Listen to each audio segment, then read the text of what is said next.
I sat alone in my dark apartment on Christmas night staring at my phone. 47 missed calls. The screen kept lighting up with desperate voicemails from people who just 3 days ago stood in front of me and called me a waste of space. 3 days ago, my brother and his wife took a $50,000 check from my wallet while my parents watched and said nothing. 3 days ago, I smiled, turned around, and walked out of that house. Now they were begging. Now they needed me. Funny how quickly things change when karma comes knocking. Before I tell you how my Christmas became a masterclass in poetic justice, let me know where you are watching from. Hit that like button and subscribe, because what happens when you steal from the wrong person might just restore your faith that sometimes the universe does keep score. Now, let me take you back to where this whole mess began. My name is Bryson. I am 32 years old, and I work as a software engineer for a tech company in Seattle. I have been with them for 8 years, climbed the ladder, and now I make a comfortable 6-figure salary. I live in a studio apartment with a view of the mountains, drive a decent car, and have saved up about $120,000 in my bank account. I am not rich, but I am doing well. And I am single. That last part is important, because it is the reason everything fell apart. I have never been in a rush to get married. I dated through my 20s, had a couple of serious relationships, but nothing stuck. It was not for lack of trying. It just never felt right. So I focused on my career, built a good life for myself, and figured the right person would come along when the time was right. I was happy, content. My parents always asked when I would settle down, but it was never pushy. Just the normal parent stuff. My brother Brad is 4 years older than me. He is 36, married to a woman named Amber, and they have 2 kids. Cody is 4, and Madison just turned 2. Brad works in sales. His income fluctuates. Some months are good, some are rough. Amber stays home with the kids. They live in a suburban house with a 30-year mortgage, 2 car payments, and a lifestyle that always seems just slightly beyond their means. They complain about money constantly, but somehow there is always a new gadget, a new outfit, or an expensive dinner out on social media. Brad and I used to be close when we were kids, but as adults things got complicated. He borrowed $3,000 from me last year to fix his roof. Never paid it back. When I asked about it, he said he had kids to feed and I should understand. Our parents always took his side. Family has to help family, they said. Brad has responsibilities, they said. It stung, but I let it go. I did not want to cause drama. 2 weeks before Christmas, my mom called. She wanted me to come home to Portland for the holidays. I hesitated. Last year was awkward, but she sounded so hopeful on the phone. Family is family Bryson. Your brother misses you. I felt guilty. So I said yes. I had a check for $50,000 in my wallet. I was planning to deposit it at a bank branch near my parents' house after the holiday. It was part of my savings that I had withdrawn for a real estate investment opportunity that fell through. I did not think twice about bringing it with me. I also went shopping before I left Seattle. I bought Brad an iPad. I got expensive toys for Cody and Madison. I picked out a designer handbag for Amber. I wanted this Christmas to be different. I wanted us to feel like a family again. I drove 4 hours from Seattle to Portland on December 23rd. The weather was cold and gray, typical Pacific Northwest winter. I pulled into my parents' driveway just before dinner. The house looked the same as always. White siding, blue shutters a wreath on the door. But when I walked inside, the atmosphere felt off, tense. Brad and Amber were already there. They were sitting on the couch in the living room like they owned the place. Brad barely looked up when I walked in. Amber gave me a tight smile and said hello. My parents hugged me, but it felt rushed. Dinner that night was awkward. Everyone made small talk, but there was this underlying current of tension I could not quite place. Amber kept bringing up their perfect family life, how blessed she felt, how meaningful it was to have children. Every sentence felt like a dig. Brad chimed in at one point and said, "Still flying solo, huh? Must be nice not having responsibilities." I laughed it off and changed the subject. My mom jumped in and said, "Bryson, when are you going to settle down? You're not getting any younger." I felt my chest tighten, but I smiled and said I was happy with my life. The conversation moved on, but the damage was done. I went to bed that night feeling like I'd made a mistake coming home. Christmas morning came too early. I woke up at 7 to the sound of the kids running around upstairs. I got dressed and went downstairs to make coffee. Brad and Amber were already in the kitchen whispering to each other. They stopped the moment I walked in. It was weird, uncomfortable. I poured my coffee and sat at the table in silence. After breakfast, we gathered in the living room for presents. The kids tore into their gifts with the kind of chaotic energy only toddlers have. I handed out the presents I brought. Cody got a remote control car that cost $80. Madison got a playset that was another $60.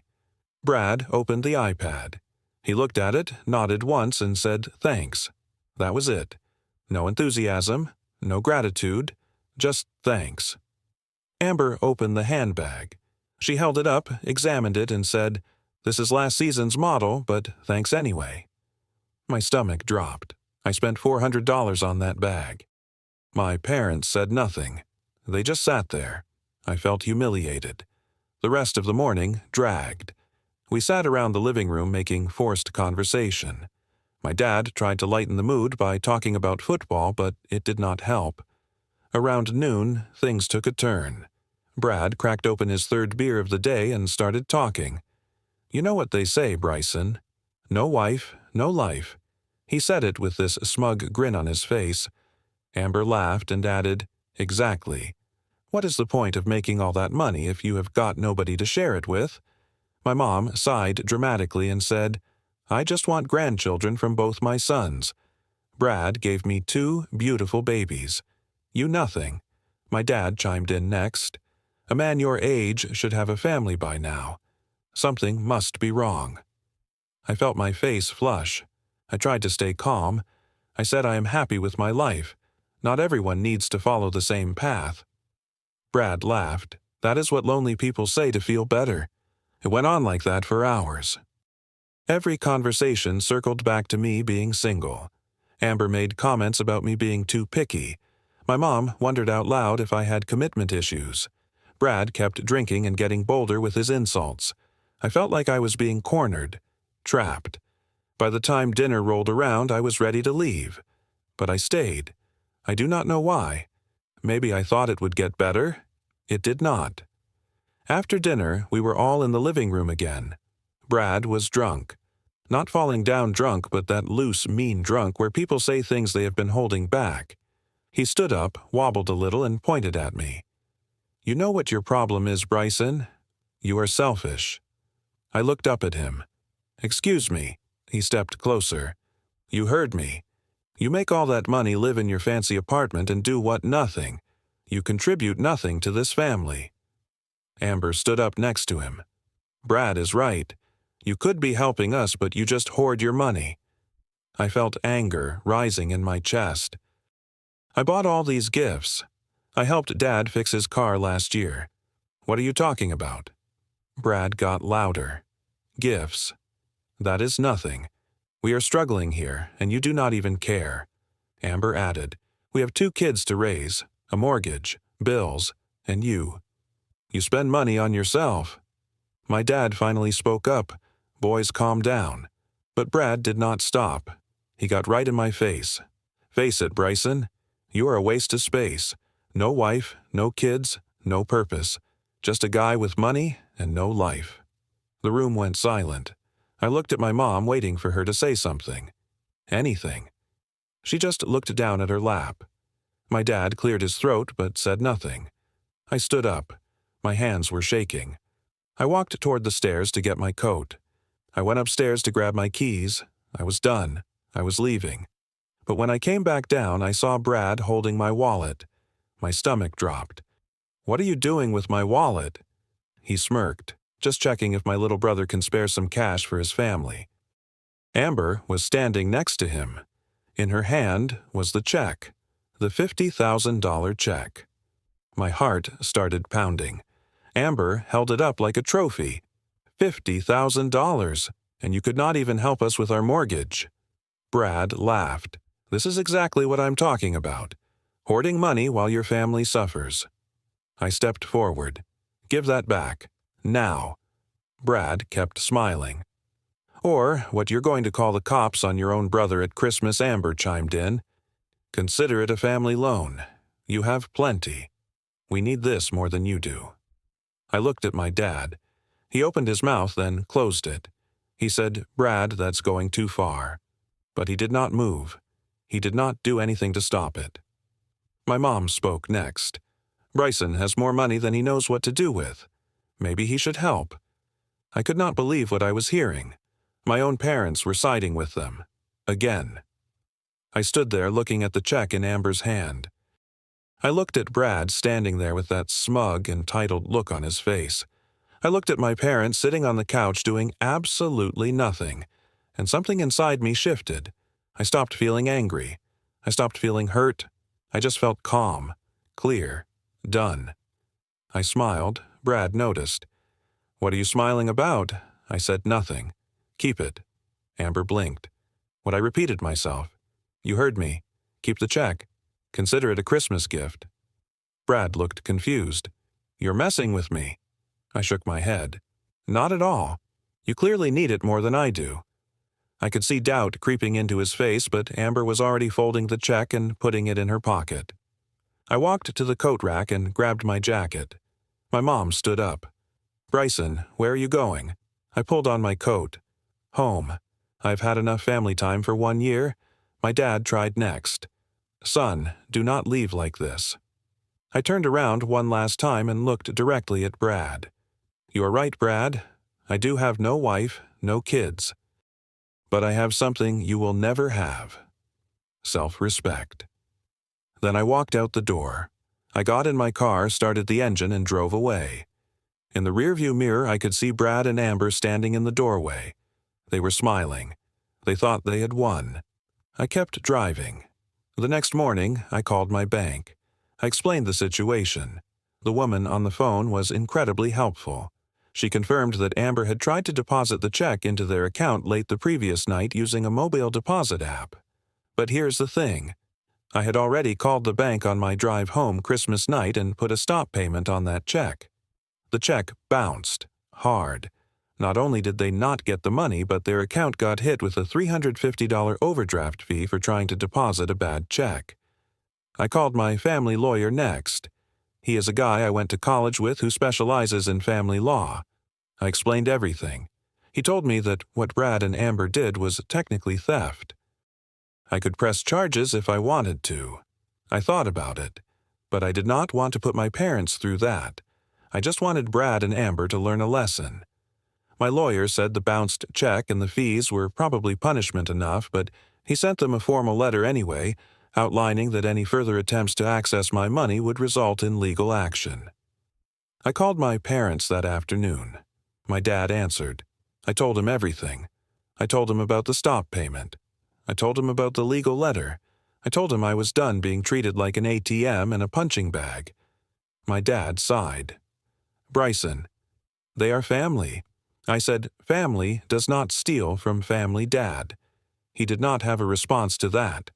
I told him I needed space. He said he understood. I hung up.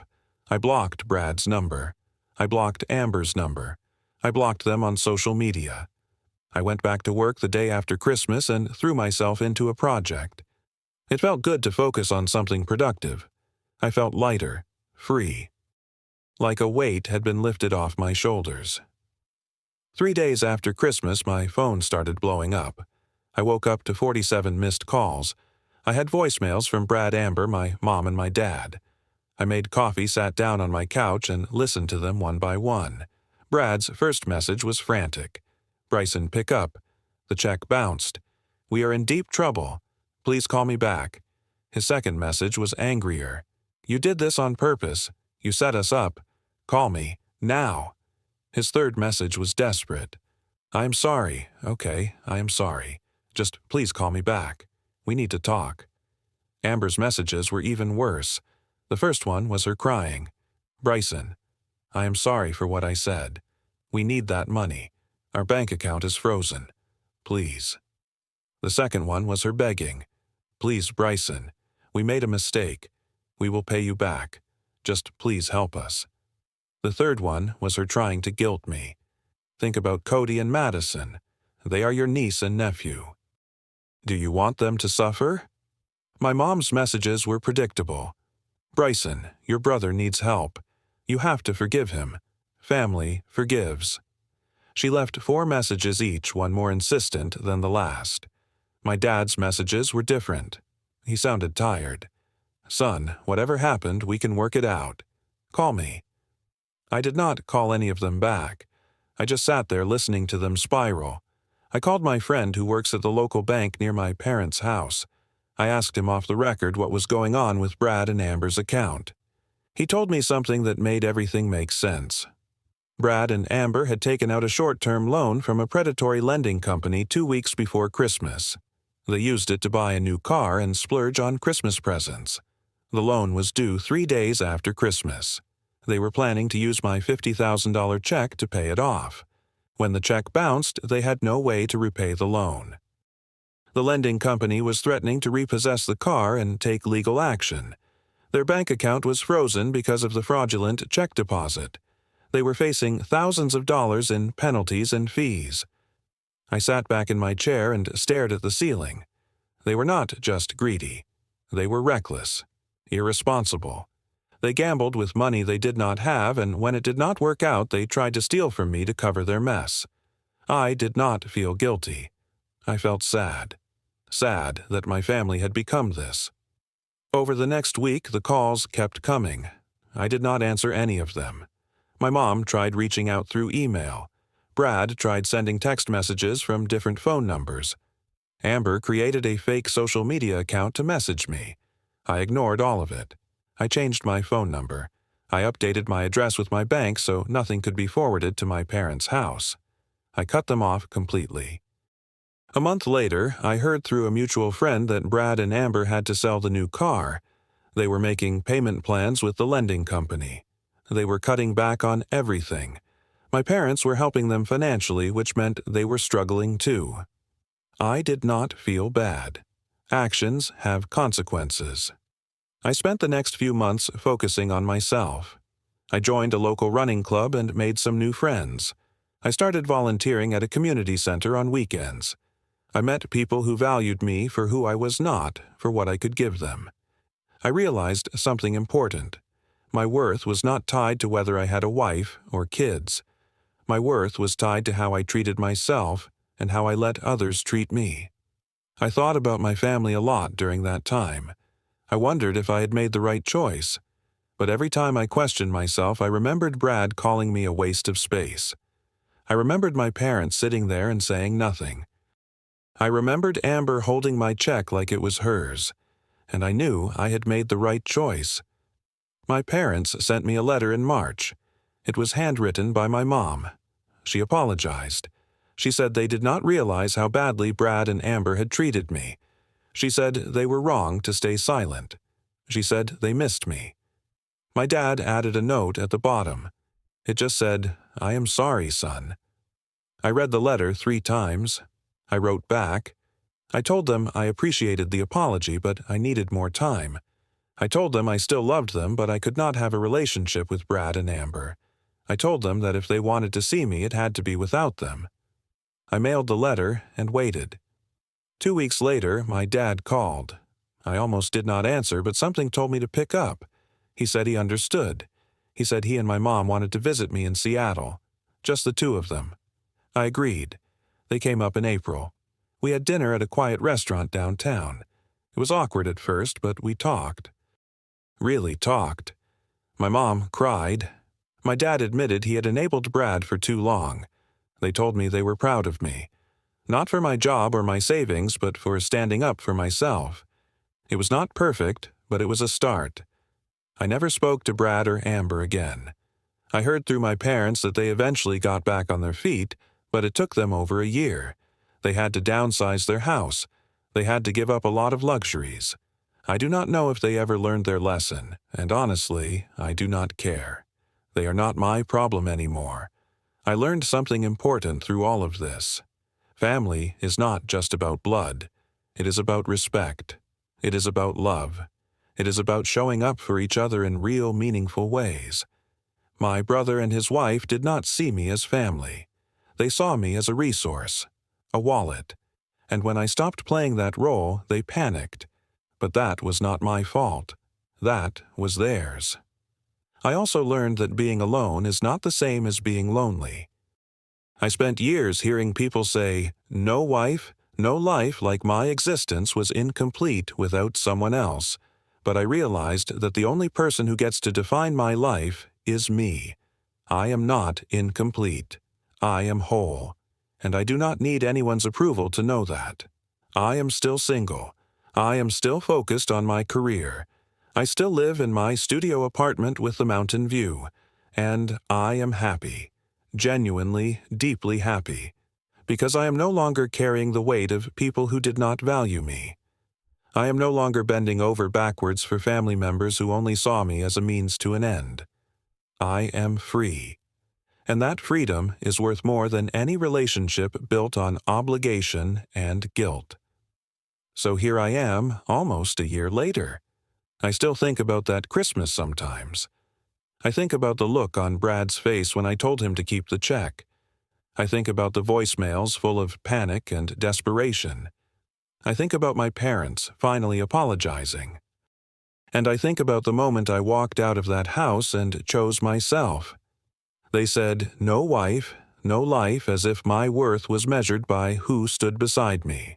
But I learned that day that a life lived with self-respect, even if lived alone, is infinitely more valuable than a life surrounded by people who see you as nothing more than a wallet with a heartbeat.